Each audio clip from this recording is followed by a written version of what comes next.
እናሻግራት ሁላችንም በመደመር መድረሻችን ጫፍ እስከ ጫፍ እንዲሰማ ለኩሰው ይቀጣጠል የድል ሻማ።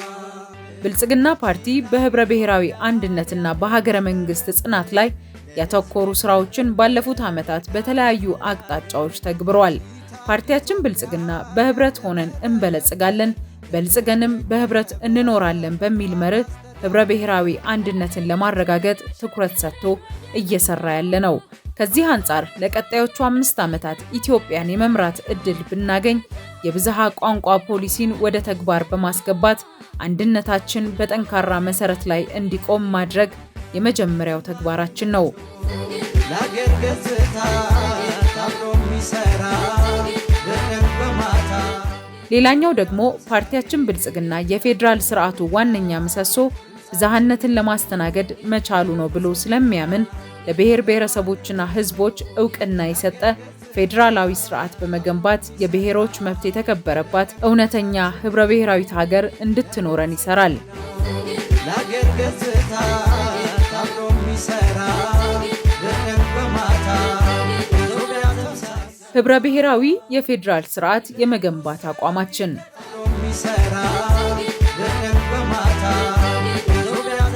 ኢትዮጵያ በታሪኳ አያሌ ፈተናዎችን አልፋ ዛሬ ላይ አዲስና ተስፋ ሰጪ ምዕራፍ ላይ ትገኛለች።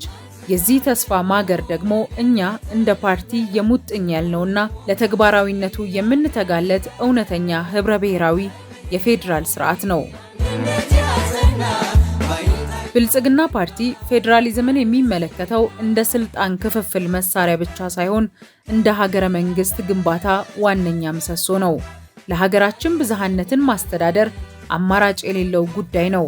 ህብረ ብሔራዊ ፌዴራሊዝም ብዝሃ ልሳን፣ ብዝሃ ባህልና ማንነት ያላትን ኢትዮጵያን በጽኑ መሰረት ላይ ለመገንባት ብቸኛው መንገድ ነው።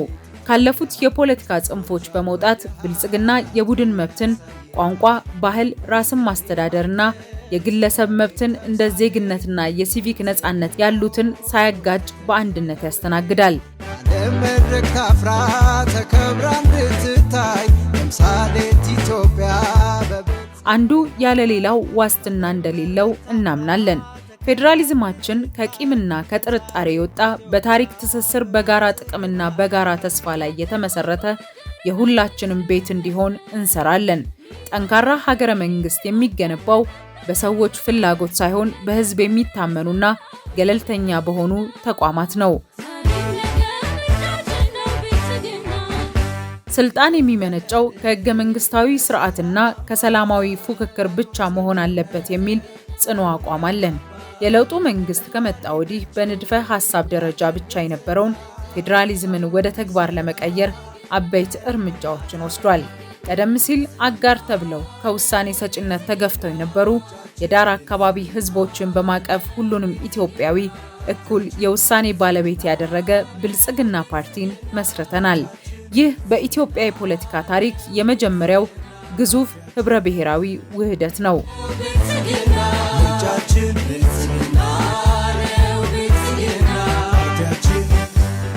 በፌዴራልና በክልሎች መካከል ያለውን ግንኙነት በፓርቲ መመሪያ ሳይሆን በህግ ለመምራት የመንግስታት ግንኙነት ስርዓት መወሰኛ አዋጅ 1231/2013ን አጽድቀን ወደ ስራ ገብተናል።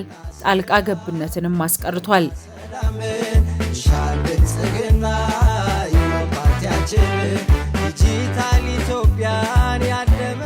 ለዘመናት ታፍነው የነበሩ የክልልነትና የማንነት ጥያቄዎች በህገ መንግስታዊ መንገድና በህዝበ ውሳኔ ምላሽ እንዲያገኙም አድርገናል። ህዝቡ በራሱ ጉዳይ ላይ የመወሰን መብቱንም አረጋግጦለታል። አዲስ የትምህርት ፍኖተ ካርታ በማዘጋጀት የታሪክ ትምህርት የሁሉንም ብሔር ብሔረሰቦች ታሪክ ያካተተ እንዲሆን አድርገናል። ይህም ወጣቱ ትውልድ ስለ ሀገሩ እውነተኛና ብዝሃ ታሪክ እንዲገነዘብ መሰረት ጥሏል።